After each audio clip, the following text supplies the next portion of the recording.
It's Monday, January 30th, and even the silent footage speaks volumes. We start here. What's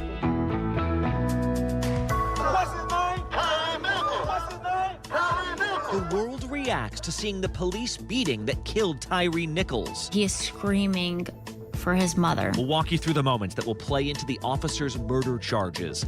Memphis authorities have already disbanded this controversial unit. These units become discriminatory and or overly aggressive in their use of force. Why law enforcement analysts say this goes way beyond a few bad apples. And imagine not just arresting suspects, but bulldozing their homes. It makes their voters and their base happy, even if it's not effective. The controversial policy from Israel after a series of shootings there. From ABC News, this is Start Here. I'm Brad Milkey.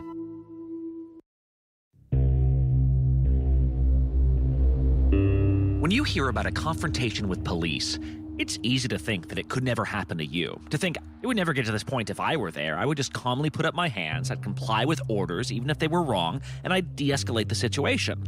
But that doesn't account for a few things. One, it's tough to comply with orders when several are being shouted at you by different people at once. Two, you might freeze up if guns and tasers are being pointed at your face. And three, as much as you think you know what you would do with all your senses, nothing accounts for that first moment that you get maced or tased or struck. All those previous thoughts you had, they go out the window.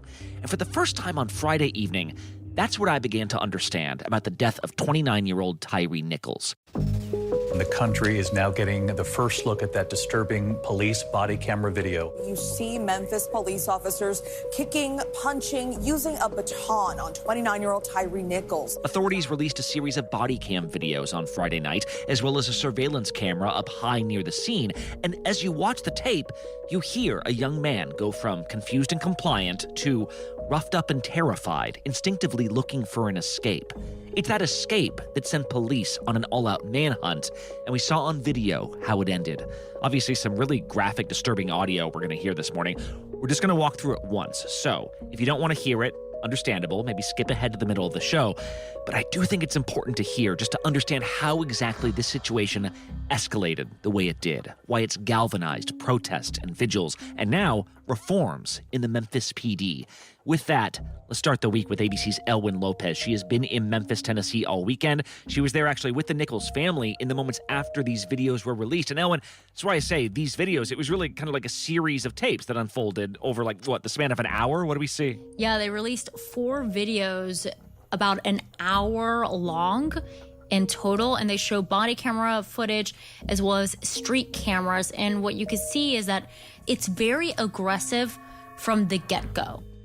This all happened on January 7th around 8:30 p.m. in the evening. He was stopped. He was pulled out of his car. Then you can see an officer on the video tackling Nichols to the ground.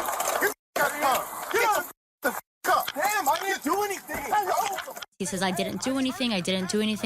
And they just keep on telling him to move and to turn one way or another. Put your hands behind your back, quick. Okay, stop. I'm gonna knock your okay, you guys are really doing a lot right now. Bro, lay down. I'm just trying to go home. Then he takes off, an officer running up. Please. And then a second incident occurs, and that's also captured on camera. And you see then a brutal beating that is just incredibly horrific and appalling. Watch out. And he is screaming for his mother. Watch out. I'm a baton. Watch out. You see the 29-year-old, his body has been dragged at that point up against the car, and he slumps over a few times. Hey, sit up, bro. There are 2 EMTs there. They're just looking at him. It doesn't seem like there's an immediate intervention. You hear some of the officers saying, he's on something. At another point, you hear an officer saying, basically that he didn't have anything in his car.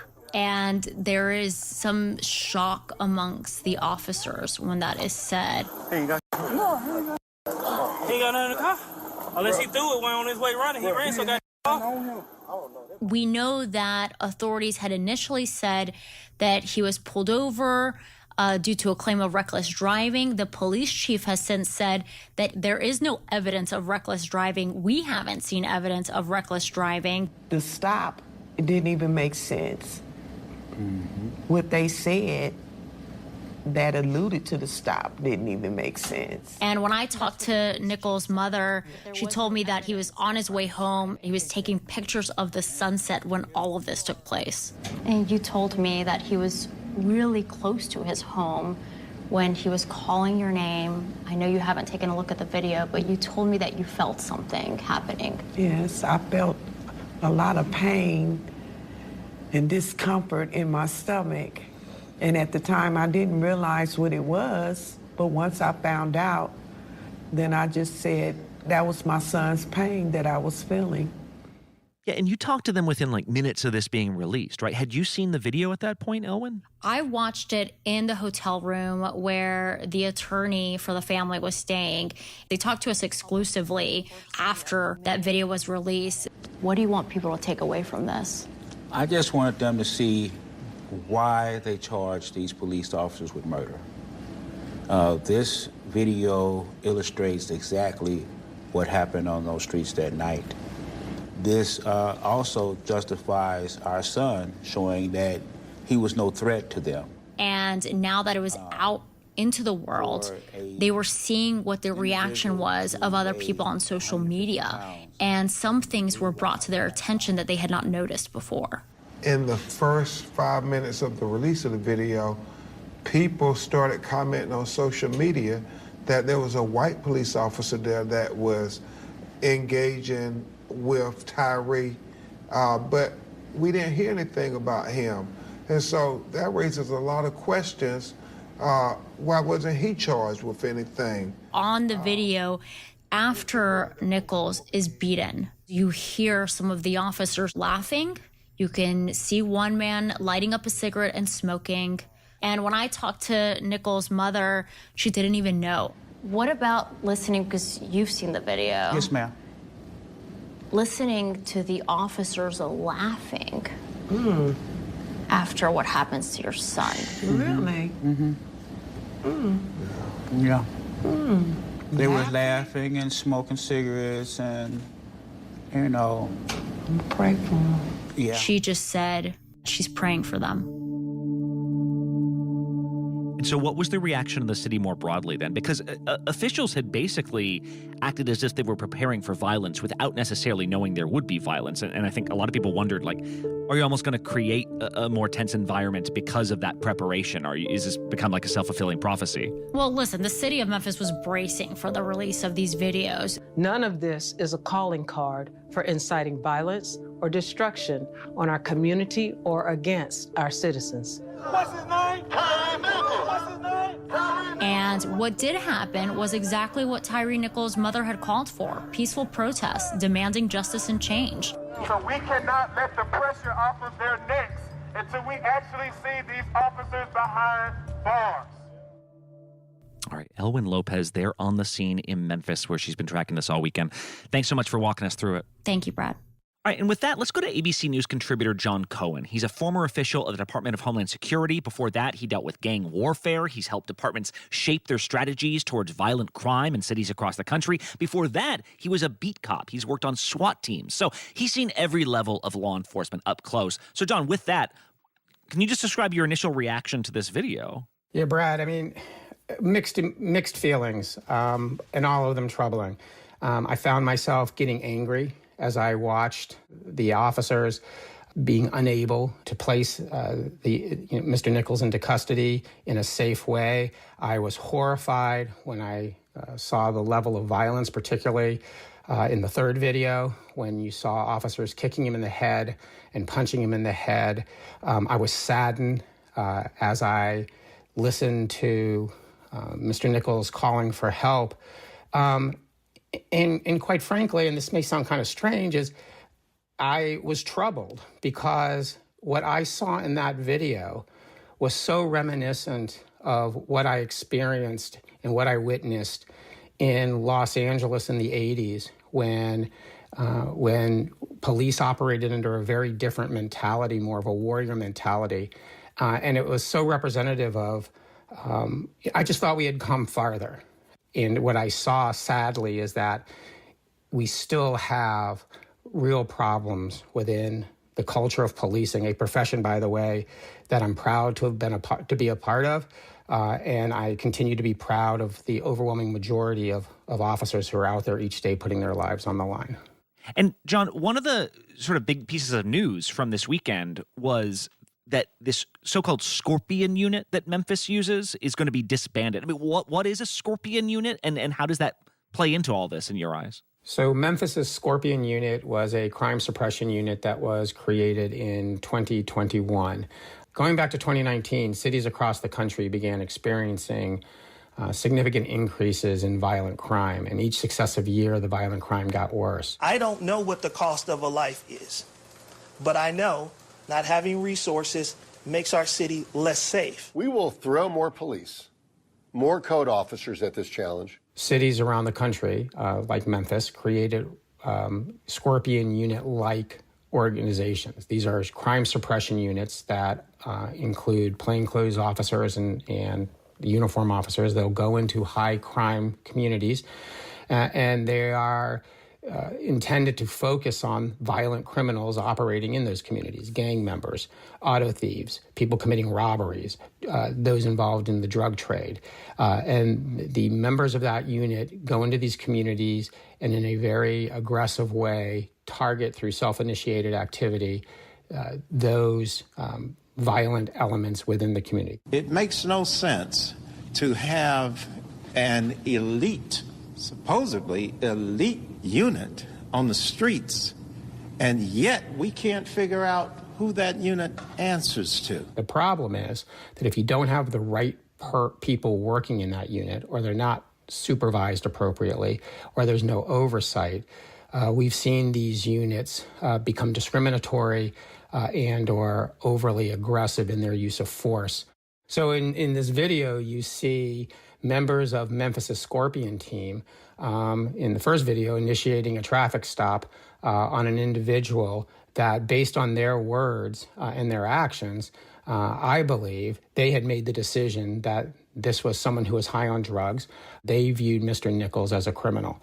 It was also very clear, based on their agitation and their anger, that something had happened which had caused them to be scared, had caused them to become angry at Mr. Nichols. And they approached the car in a way that not only was inconsistent with how police officers are trained to deal with those types of situations, but they were almost out of control. I mean, they ran up to the car, they're reaching into the car, they're screaming and yelling, using profanities. As Mr. Nichols exits the car, they're trying to deploy mace. They're spraying each other in the face. They try to tase him and do so unsuccessfully. And finally, Mr. Nichols is able to flee the scene. I mean, to me, that was a shocking level of ineptitude by officers who were working in a special crimes unit. Hey, if part of the issue is like the ratcheting up of intent by these police, like we're going into something dangerous now, can you describe how that works from the first person and how that becomes so dangerous? So what happens if a law enforcement agency doesn't pay close attention to patrol operations and special operations in high crime areas, you begin to potentially see an attitude form within officers in those communities where force and other activities is justified. They view themselves as protecting the community, as the only thing standing between the community and violence. They justify, whether it's fudging police reports to make sure someone gets prosecuted or using aggressive physical tactics on individuals. They justify it by saying, these aren't people, these are criminals. And if it wasn't for me, then the community would be victimized. But they also tend to view everyone in the community as a problem, whether it's the gang member or the gang members on the corner, or it's just people who are walking to and from work potentially, or even people who are victims of crime. And that's when it gets really dangerous. We've seen this at times with these special operations unit, these crime suppression units, where the officers will be extremely aggressive, not only when arresting people, but when they're having interactions with others in the community. And in a sense, they justify it by they're sending a message to other criminals that by using force, they're not only handling the situation, but then they're going to send a message to others not to mess with the police. Wait, yeah, John, is that something that actually gets said out loud by people when you're working as a beat cop? Are there people saying, like, this guy needs to catch a thumping or something? How does that work? Like when I started my policing career in the 80s, it clearly wasn't a departmental policy, but it wasn't uncommon for rookies to be pulled aside by more experienced street officers and told the rules of the street. And the rules of the street was that if someone runs from the police, when you catch them, they need to be beaten. If they fought with the police, they needed to go to the hospital. If they killed a police officer, they needed to die during the incident. And that was the rule. And it was explained to us that we needed to do that as a deterrent and prevent other officers from potentially getting injured or members of the community. So it was justified. It's never justified.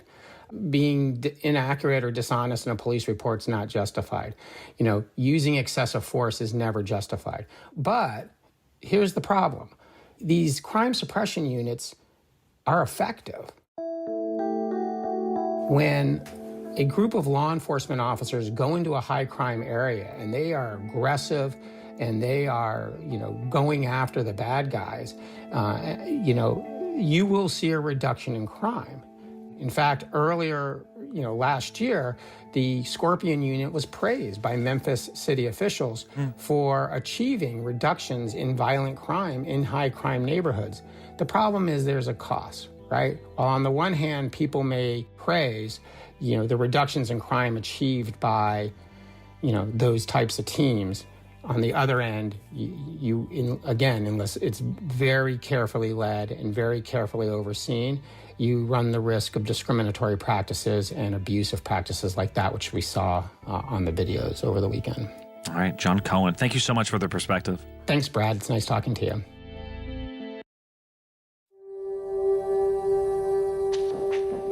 Now, if you want to talk about criminal justice landscapes that seem unsustainable, consider what happened in East Jerusalem over the last several days. So last Thursday, the Israeli military carries out this raid in the disputed West Bank, in which 9 Palestinians were killed, including a 60-year-old woman. There were civilians in this. The next day, Friday, was Holocaust Remembrance Day. Obviously, huge deal in the Jewish community. Synagogues are full. Some of those synagogues are in East Jerusalem, which is considered by much of the world to be the Palestinian capital. And all of a sudden at the synagogue, shots ring out. This mass shooting resulted in 7 people dead, and more bloodshed was on the way. Now imagine if you lived in a place where this type of violence was distressingly familiar. Now imagine what it would be like where suspects weren't just jailed, but their homes were also bulldozed to the ground. That is becoming a reality right now. ABC's Jordana Miller is based in Jerusalem. That's where she is now. Jordana, first off, what do we know about, this horrific shooting and this sort of series of violent events? Brad, such a tragic Sabbath. A day of rest, a day where families go to synagogue, they come home, they have dinner together, not to mention that it was Friday, International Holocaust Memorial Day, and a Palestinian 21-year-old from East Jerusalem with, by the way, no criminal record, no ties to any militant groups, essentially went to a synagogue in East Jerusalem and hung out there and then started to shoot worshipers as they came out of the service. He ended up killing 7 civilians.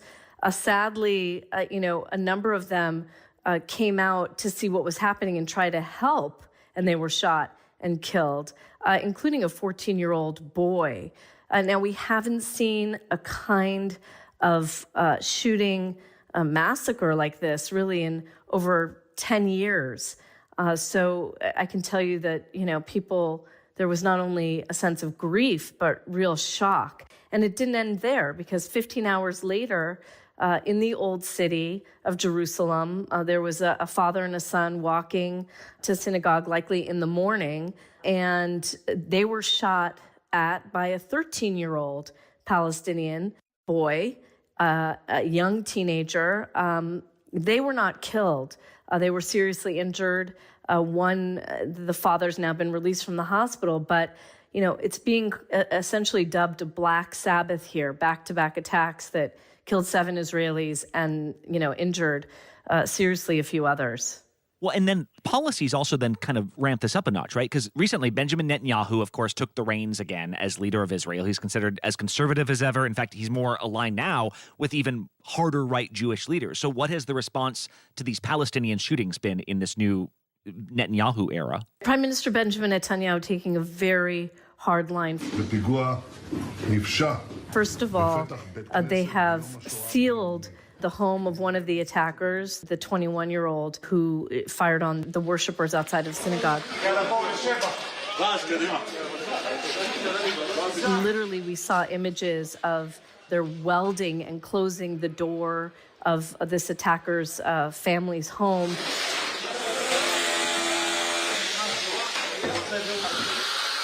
It will be demolished really within days.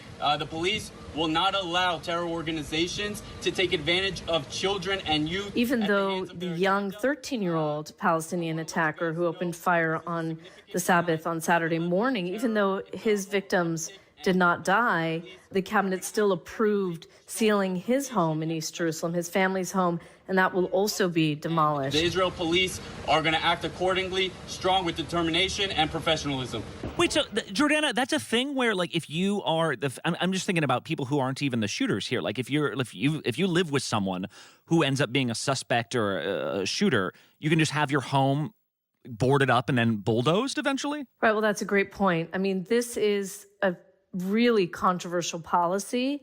Some in the Israeli defense establishment say, hey, it will build deterrence, because if an attacker knows that their parents, who they live with, will suddenly lose their home because it'll be demolished, maybe they won't go out and carry out an attack. The problem, Brad, is that the Israeli government studied home demolitions, and after a decade, they found that they actually weren't that effective, and they weren't really a deterrent. But we see often here in Israel the far-right leaders that Netanyahu now is much more closely aligned with. They're strong proponents of this because it makes their voters and their base happy, even if it's not effective. So these two attackers, their families are going to lose their homes. In addition, Netanyahu is proposing other measures.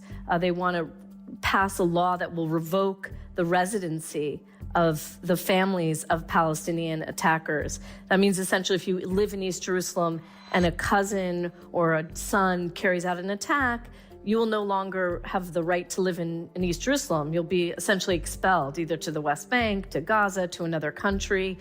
And Netanyahu now wants to revoke some national insurance health rights for family members. Again, will this bring deterrence? Even the most extreme measures, as we discussed, demolishing homes didn't do it. So I'm not sure this is going to do it either. Yeah, and Secretary of State Antony Blinken actually in Israel today, so we'll see what comes of those meetings. Jordana Miller in Jerusalem, thank you. Thanks, Brad. And one last thing. There are lots of reasons your car insurance might go up or down. Some of it's you, your driving history, your location, your gone in 60 seconds driving habits. You want to get crazy with me? Other factors may include the car itself. If it's got difficult to replace parts, it's more expensive to repair. Some cars always seem to result in more insurance claims, especially the ones that are attractive to thieves, like the fancy sports cars. I just stole 50 cars for you in one night.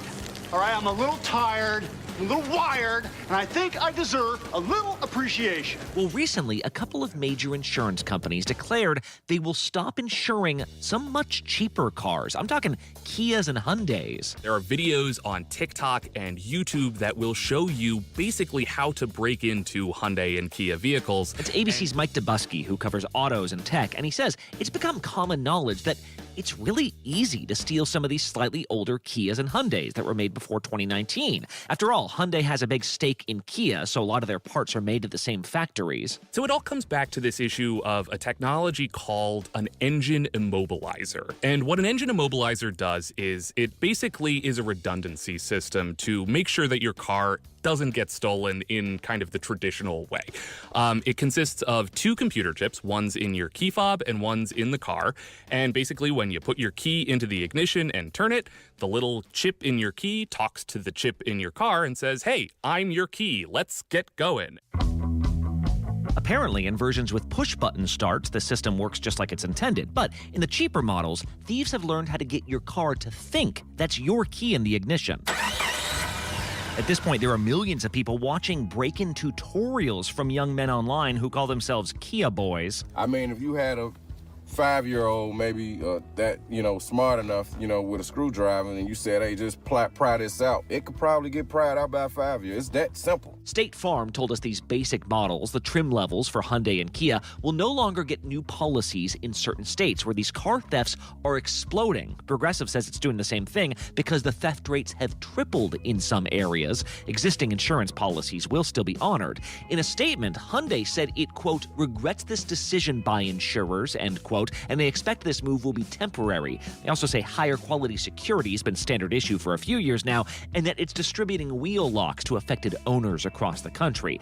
Mike says if the car makers sound worried, that's because they are. This is coming at exactly the wrong moment for Hyundai and Kia, right? Like, they are on a hot streak, and this is a headline that they do not want to hit right now. Popular cars often become popular targets. That's usually fine for sales. Being able to find insurance isn't usually the first thing your customer is going to think of. But if insurers are willing to cover that red Corvette that belongs to your lead-footed uncle and not your 2016 Sportage, well, that sets off new types of alarms. One of the things I can't get over is in the steps to breaking into this car, one thing involves smashing the rear window because apparently the alarm doesn't get triggered by that. The alarm system's like, oh, well, it's not the driver's side. We must be cool. Hey, we will be covering all the fallout in Memphis throughout the day. Head to abcnews.com or the ABC News app for up-to-the-minute info there. I'm Brad Milkey. See you tomorrow.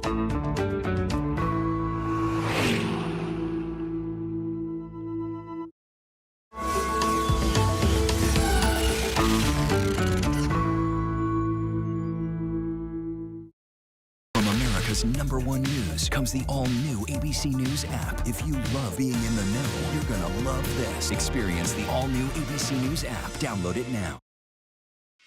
With so much at stake, so much on the line, more Americans turn here than any other newscast. ABC News World News Tonight.